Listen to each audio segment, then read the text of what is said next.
On Christmas Eve, right in the middle of my own wedding, the man who had stolen my life decided to bring the ceremony to a halt. His goal? To kick me out of the world-leading tech company I had built from the ground up. My fiancée, Chloe, didn't just stand by. She intertwined her fingers with his, lending her voice to his cause. Below the altar, our friends and family roared and jeered, turning the hotel ballroom into something resembling a zoo. Ryan Becker, the imposter's son, had tears welling in his red-rimmed eyes. He sounded fragile, but a cunning, defiant glint shone through. "Ethan, you already have Chloe," he whimpered. "Can't you just give me a chance to prove myself? Think of it as a Christmas present from a brother." The whispers from the crowd seemed to grate on Ryan's nerves. He began to sway, looking like a strong breeze would knock him over. Seeing his pathetic state, my fiancée, Chloe Sullivan, became enraged. She gripped the handles of her wheelchair, her knuckles turning white. "Ethan Dalton, how can you be so cruel?" she seethed. "All Ryan wants is your company. What's the big deal? Are you really going to ruin his Christmas over this? It's disgusting. Sign the resignation agreement, and we can continue the wedding. Otherwise," Chloe yanked a pull cord under her seat, and her words left no room for argument. "Otherwise, I'm leaving you at the altar." The threat, punctuated by the roar of a small diesel engine bolted to the underside of her wheelchair, sent the guests into a frenzy. Everyone was itching for a show. A few of the more emotional attendees had already grabbed chairs, ready to physically defend this display of true love. I just smirked. "Is that all? No need to run away over something so small," I said. "And let's not get violent on Christmas Eve. I'll sign." I snatched the resignation papers and scrawled my name. A wave of mockery washed over me. Chloe and Ryan stared at the document with undisguised greed. My so-called parents, alongside Ryan's biological mother, who also happened to be the Dalton family's cleaning lady, were beaming, their smiles stretching from ear to ear. They had no idea that everything was going exactly according to my plan. With my signed resignation in his hands, Ryan couldn't contain his glee. "Chloe, look, I did it. Ethan Dalton's useless tech company is mine now. I'm the world's greatest scientist and entrepreneur. Ha ha ha. The robotic dogs, the drones, and his bionic android technology, it's all mine. Mean it." "Yes, you did it. I'm so proud of you." Chloe's eyes glistened as she looked at him with pure adoration. My parents clambered onto a dinner table, laughing maniacally as they started pelting me with buttered rolls. "Get out, you stray. Without the company, you're worthless. The Daltons don't support dead weight." A warm, greasy roll hit my cheek.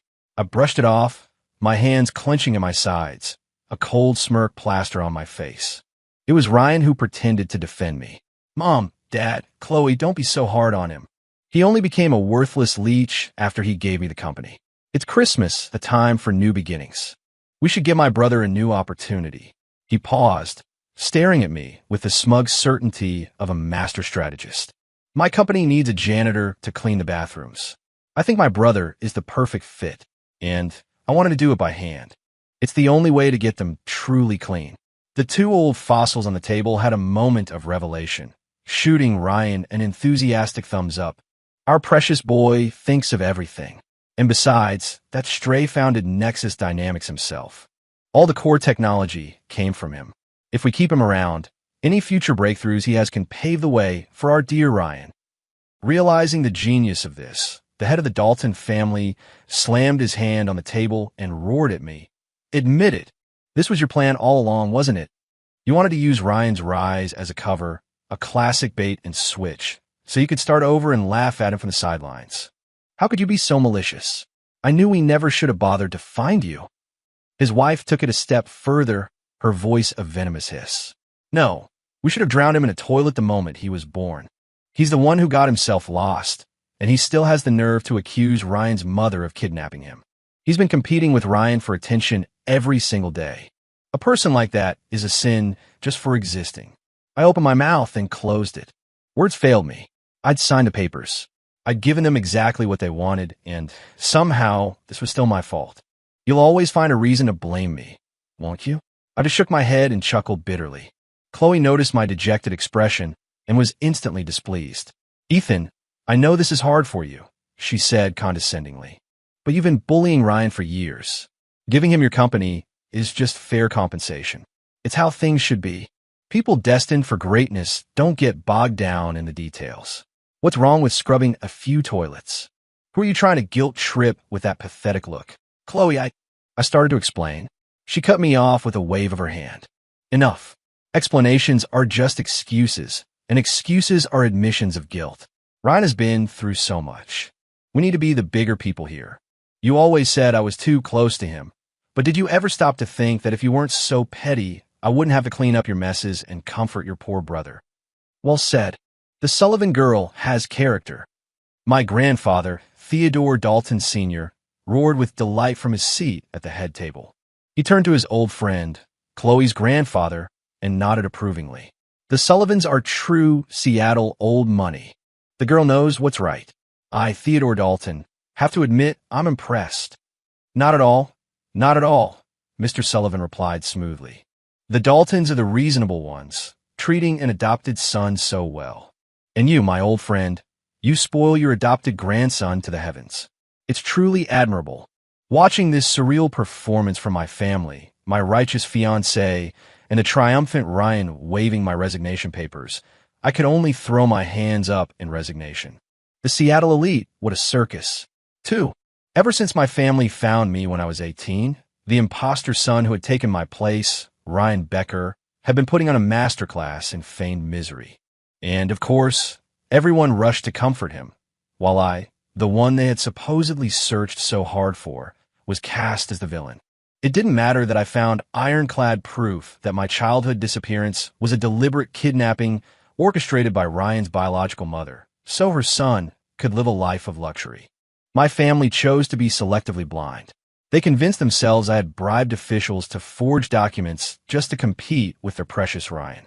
And Chloe, who had known Ryan since they were kids, suddenly changed her tune. After formally acknowledging the engagement between the Sullivan and Dalton families, and establishing me as her fiancé, she stuck to Ryan like glue. Her excuse was always the same. Ryan is a Dalton, too. He's in so much pain now that the real heir is back. If I don't help him, who will? Family is priceless.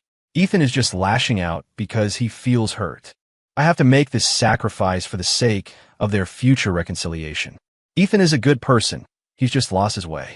It's my duty as his fiancé to stop him from doing things he'll regret later. With the tacit approval and even encouragement of both our families, Chloe and Ryan became completely inseparable. The details of what followed are too sordid to recount, but if Chloe hadn't been partying so hard a few days ago, prompting the Sullivan family butler to break both her legs, it's doubtful she would have even made it to the wedding today, wheelchair or not. I guess some people never learn. Ethan, listen to me. In life, sometimes you have to lose to win, Chloe said, rolling her wheelchair over to me. She reached out to pluck the groom's boutonniere from my lapel. You're always so calculating. It's not good for Ryan, it's not good for our parents, and it's not good for anyone. When you're old and you look back on this, you'll be filled with regret. Why is there a diesel engine attached to your wheelchair? I asked, pointing to the sputtering, smoke-belching contraption beneath her. Chloe had the grace to look embarrassed. Well, I was worried you wouldn't be reasonable about giving the company to Ryan. If you'd said no, Ryan and I were going to run off together to make you regret it. But since the butler broke my legs, I had to improvise. She let out a long sigh of relief.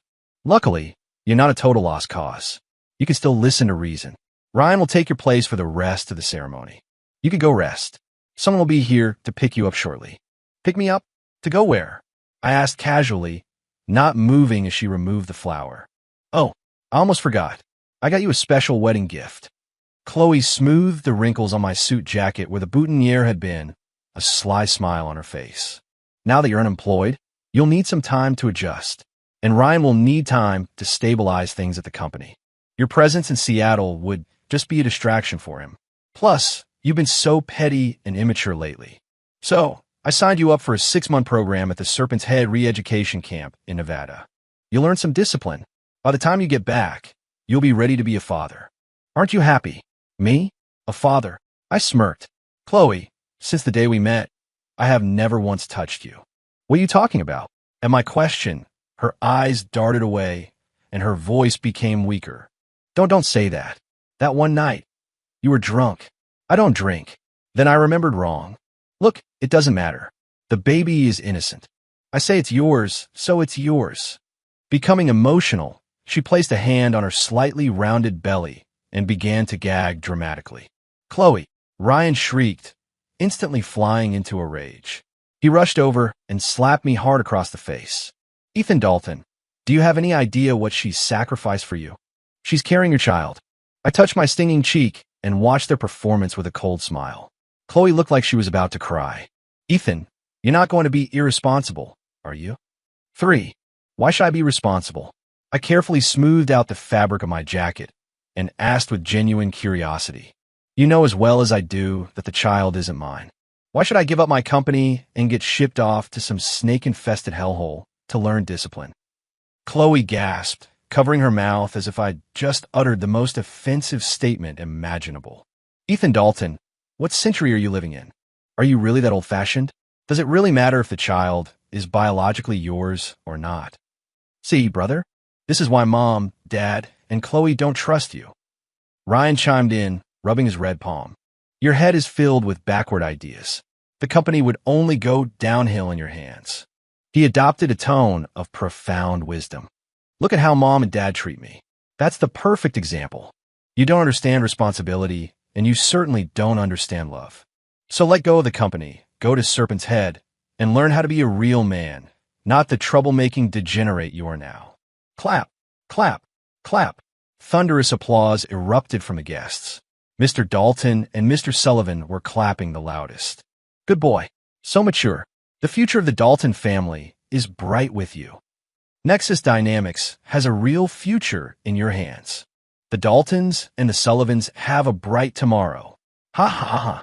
I honestly couldn't comprehend the logic of these two old men, especially the Dalton patriarch. I decided to ask.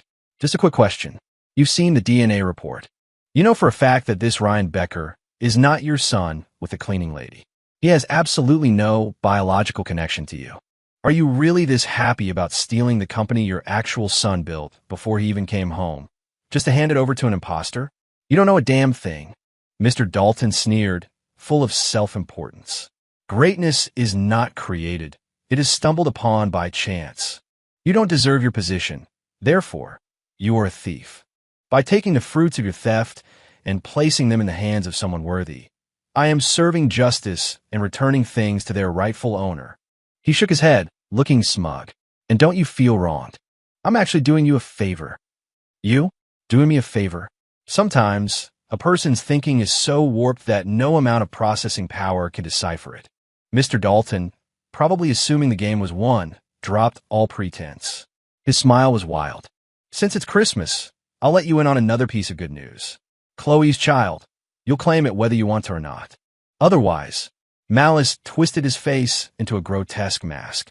Otherwise, you can plan on your family line ending with you.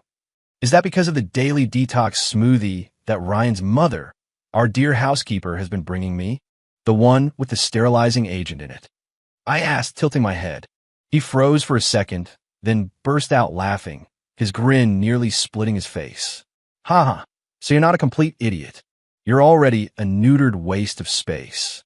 From now on, you will treat Ryan and Chloe's child as your own, and when he grows up, he'll still call you Dad. You started giving me that stuff the day I came back, so you spent millions to find me, just so I could raise your fake son's fake son? You old man, you should really get your head checked. None of your business, he shot back, utterly shameless. But my next words shattered his composure. I never drank it. You didn't drink it. You ungrateful brat. Mr. Dalton, realizing his plan to cut off my lineage had failed, was so enraged he looked like he was having a heart attack.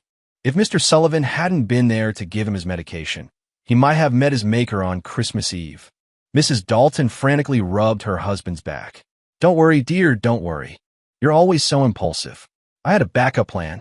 She turned to me, her eyes filled with venom. Don't get cocky, you little pest.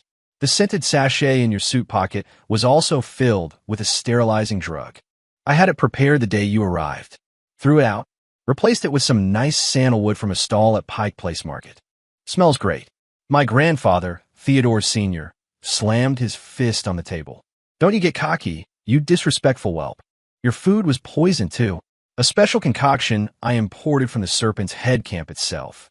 It would have done the job. Didn't eat it. Now, it was Mr. Sullivan's turn to laugh sinisterly. No matter. I also hired an expert to administer a poison through Chloe. If Ethan here ever touched her, he'd be dead within a year. I never touched her. Mr. Sullivan was a bit slow on the uptake and didn't notice the shocked expressions on the Daltons' faces. Empty words. If you never touched Chloe, then how is she pregnant?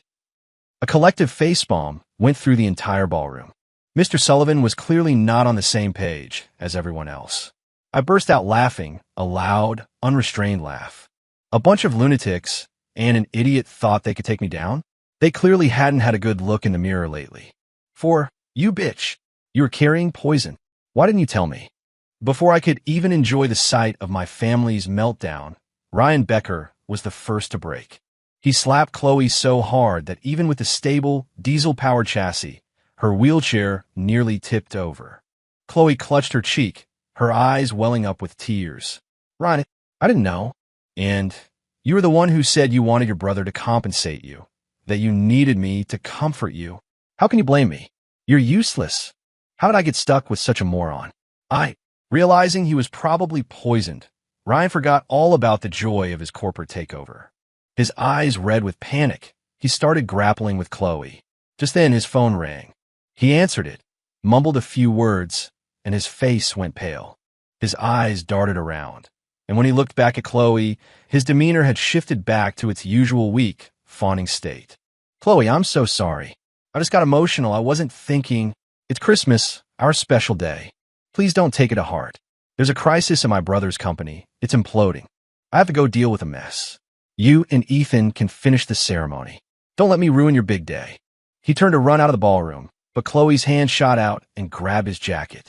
After a lifetime of being oblivious, Chloe's mind suddenly became razor sharp. She held on like a cornered animal. Ryan Becker, where do you think you're going? I told you. I have to go clean up my brother's mess. Let go. Ryan's patience was wearing thin, and he struggled to break free. No, you've changed, Ryan. You think I don't know it was you, not your brother, who leaked that story to the press and got me beaten by the butler. You just wanted me out of the way. You're hiding something. I'm not hiding anything, you idiot. But Chloe was terrifyingly lucid now. Oh, please. I may be an idiot, but I know exactly what kind of person you are. We've been rivals our whole lives. I know you inside and out. I was only using you to provoke Ethan, to see if he really loved me. But you, a selfish, vicious piece of trash like you would never abandon the chance to gloat over your defeated brother just to deal with a business emergency. Something terrible has happened, and you're trying to run. Seeing her suddenly become intelligent at the worst possible moment, Ryan exploded. You sanctimonious witch. You call me selfish and vicious? Look at yourself. Ethan built that damn company with his own 2 hands, and you and your pack of vultures decided you could just take it. You threw yourself at me. You deliberately got pregnant with my child. And that was just to provoke Ethan? Are you out of your mind? I'll admit I'm vicious, but everyone in this room is more vicious than the last. And you, Chloe Sullivan, you are the most vicious of them all. With that, he delivered a savage kick, sending Chloe in her wheelchair tumbling across the floor. He didn't spare a glance for her or their unborn child as he sprinted for the exit. Freedom was just outside the door. But, Ethan, I'm sorry. I was wrong, so incredibly wrong. Give me another chance. I can prove myself. Chloe stammered, struggling to sit up, offering a confession that was far too late. A late apology is worth less than dirt, especially one from someone so thoroughly toxic and unhinged. Someone else could have it. Ryan Becker. Chloe screamed, yanking the engine's pull cord. The diesel motor roared to life, and the wheelchair shot forward like an arrow. Thud! It slammed into Ryan just as he reached the doors. He went airborne in a wild spin before crashing to the ground, howling in agony. My back is broken. Your back. I'll break your neck. Chloe launched herself from the wheelchair and pounced on him, tearing at him with her nails as he clawed at her hair.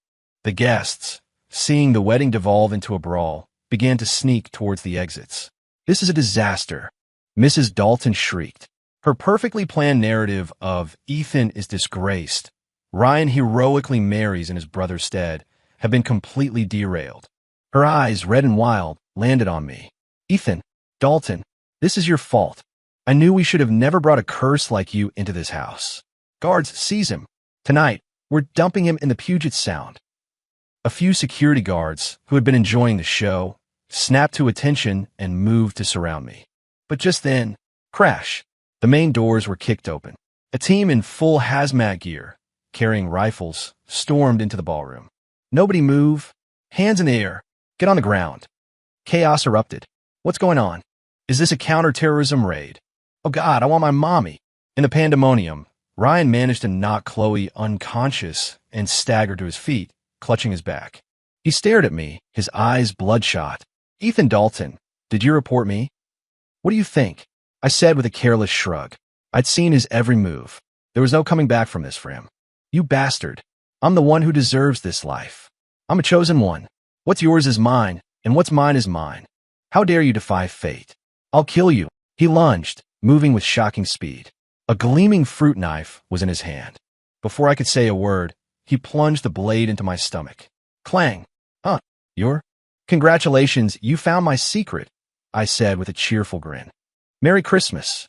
The only thing that met him was my bright smile and the whistling sound of a steel hand swinging towards his face. 5. Hey, the monkey show is over. That's enough. It's Christmas Eve. Don't make them have to drag you out. Wait. I'm about to counterattack. Don't take my VR headset. I was cornered in the changing room by a woman in a stunning wedding gown. Maya Vance snatched the helmet from my head, the one I used to remotely control my bionic android duplicate, as I made a last, futile protest. You don't need to counterattack, she said, exasperated. I just heard from Director Evans. The military has taken over the containment of the cognitive contagion carriers at the Dalton and Sullivan estates. And national security is handling Ryan Becker's espionage case. You've already used the android to gather countless terabytes of data. Their intelligence value is 0. After they're taken away, they'll spend the rest of their lives as lab specimens. Why are you still wasting time on a bunch of dead men walking? My fiancée pouted, clearly annoyed. I could only offer a sheepish smile. All right. I just like to see things through to the end. You have to admit, the infected Daltons and Sullivans put on a hell of a show. Once they're in quarantine, we'll never see anything that's spectacular again. You've been acting with them through a VR headset for years. No one to quit, she insisted. Don't keep Director Evans and the others waiting. Maya had a point, so I let it go. It's hilarious, though, she grumbled as we walked towards our real wedding reception. Those carriers are so delusional. Our company is a strategic national asset, vital to the country's future. Did they really think a bit of trashy family drama and a corporate backstabbing scheme would be enough for them to just take it all? I knew she was still fuming that I'd spent the first hours after our own ceremony jacking into an android to play games with a bunch of lunatics. I rubbed the back of my neck. Hey, I was doing it for my country. Think about it. We poured our hearts and souls into building Nexus Dynamics from nothing. And right after we succeed, this long-lost family I haven't seen in 18 years shows up at the orphanage looking for me. And they're just radiating malice from day one. Any normal person would have told them to get lost. If Director Evans hadn't told us it involved a dangerous cognitive contagion and that they needed my help to investigate, I never would have played along. I think you got addicted to the drama. Or don't tell me you actually developed feelings for that psycho Chloe. Maya's gaze turned sharp, and I immediately threw my hands up in surrender. No way. Absolutely not. I had to admit, the role-playing had been a bit addictive. After all, once the data collection was complete, these bizarre specimens would be recovered, isolated, and disposed of. They were a rare commodity. But to suggest I had feelings for Chloe? Please. On one hand, you have a deranged woman who is completely detached from reality. On the other, you have the woman who grew up with me in an orphanage, my partner in every sense of the word, my rock as we built our dream. It's not a hard choice.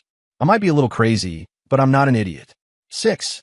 When we entered the main hall, the VIPs were all there waiting for us. They hadn't left after the daytime ceremony and were now seated at several large round tables, enjoying the evening. No one was paying attention to the holiday specials playing on the big screens. They were all deep in lively conversation.